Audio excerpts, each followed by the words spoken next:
250 years ago, a musical force was unleashed on planet Earth. Ludwig van Beethoven's music changed the world, and it's still changing it.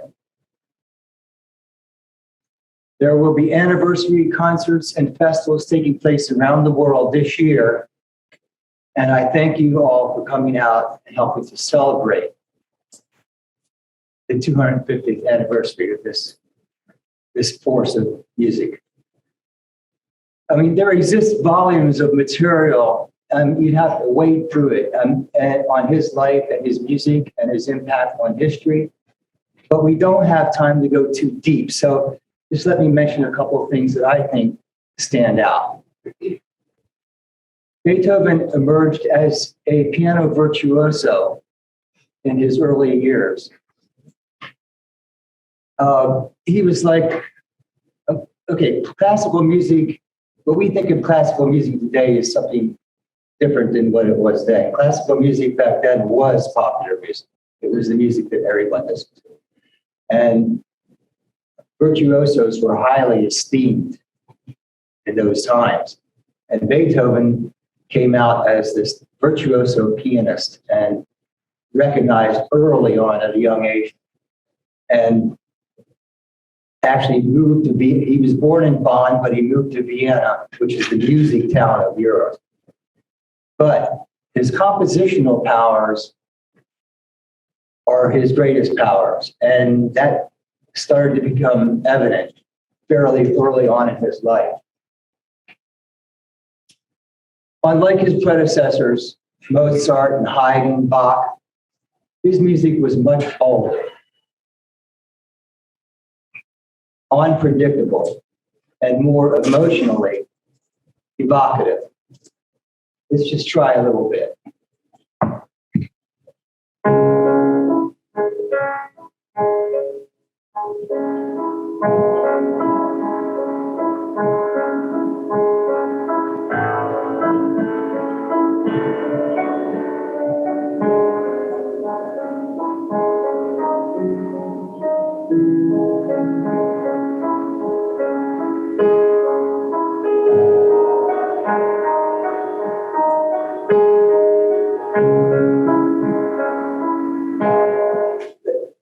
That's as far as I'm going to get.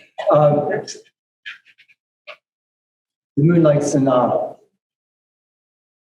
He was deemed to be divinely gifted by some. And I got a little bit of background about Europe at that time. Was 1830s and so forth, early 1800s, was going through a little bit of a revolution in their thinking, because the middle class was actually starting to develop, and there was some rumblings and whisperings about the rule of the monarchies and the aristocracy, and what about everybody else? And really, one of the prominent figures in all that was Napoleon Bonaparte, which we often don't think of as a figure maybe in a positive way, but he actually was seen as the liberator for the peoples of Europe against the yoke of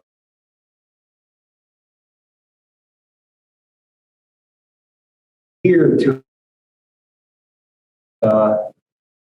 thinkings that that all men were created equal, that they deserve a democratic voice in their society, and so forth and so on. So the story is that he had dedicated his Third Symphony to Bonaparte, and then Bonaparte declared himself emperor, and then Beethoven struck his name from the score and said, "No, you went too far." And so he was very attuned to what was going on politically and socially in Europe at that time. Sorry, I went off on a tangent. But let me talk a little bit about his life. It was a difficult life. He had health problems, lady problems, money problems, and then the worst possible thing kind of happened. was that he started to lose his hearing. And it started fairly early on. So it got to the point where he couldn't sit in the parlor rooms and talk with folks, and he couldn't give concerts anymore because he couldn't hear the piano. And it got so bad that he became like withdrawn and isolated. But he still kept composing music because he could still hear it in his head.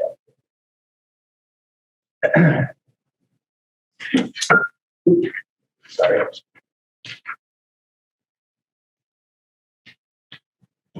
Let's just take a quick look at his output over his period of his life, his musical output.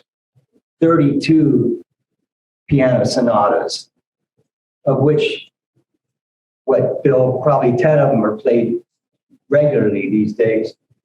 17 string quartets, dozens of concertos for orchestra and solo instruments, an opera, Fidelio, which is an opera about democracy. It's an opera about people who are unjustly imprisoned. And again, Beethoven was in touch with all of that, part of that. 2 huge masses for church, numerous songs and short pieces, and 9 great symphonies, which all of them are still played regularly in the repertoire today. So we're here today to focus a little bit on a particular thing, which is the Ninth Symphony and the Ode to Joy, which has become a universal anthem, and you'll see we have some video clips. It was completed just 3 years before his death, and it was the first symphony ever composed where they added a choral accompaniment to it. Mozart, Haydn, they never did that. And so it became orchestra and chorus and 4 solo vocalists up front. And he also expanded the size of the orchestra to one that we use today. So the precedent was set for that. The last movement of the Ninth Symphony contains that well-known anthem, the Ode to Joy, which I did a little research yesterday, and it actually is an original song, melody. So it goes.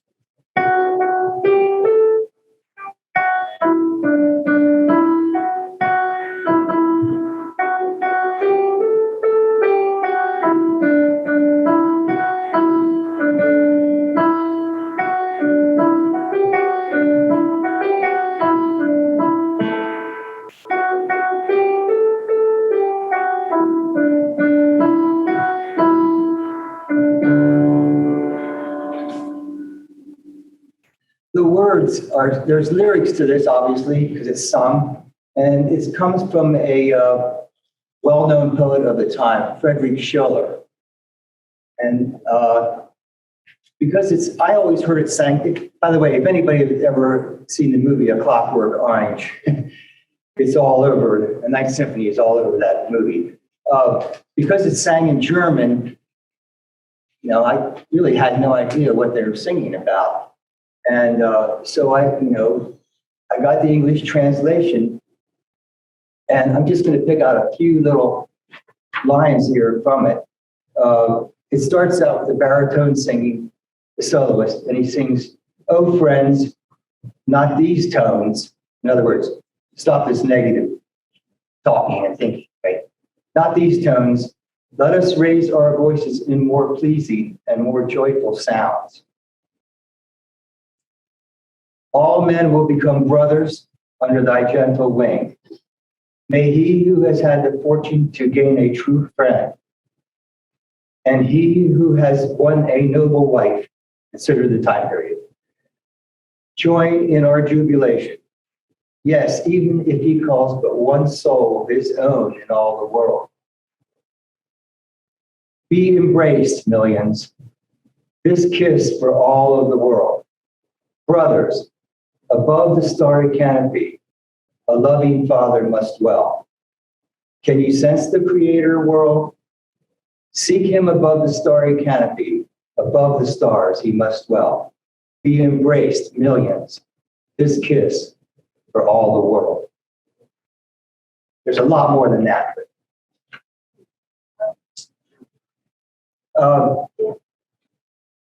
So these words exemplify the passion, Beethoven and Schiller's passion for mankind's potential greatness.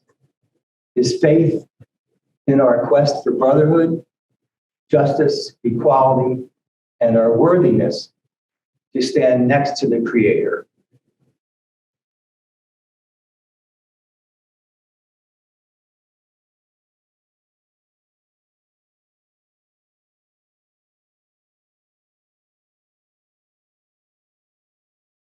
So profound, Beethoven were intimidated and reluctant to write a symphony. The symphonic form, it was said, had reached perfection. There was nothing more to be said. But finally, 50 years later, Johannes Brahms premiered his first symphony. And it is a beautiful and a great work. But still, cynical critics nicknamed it Beethoven's 10th. So, enough from me. Thank you for indulging our little story about Beethoven. And we'll take a look at some videos, and then we'll sing a little bit with the Raging Grannies. Namaste.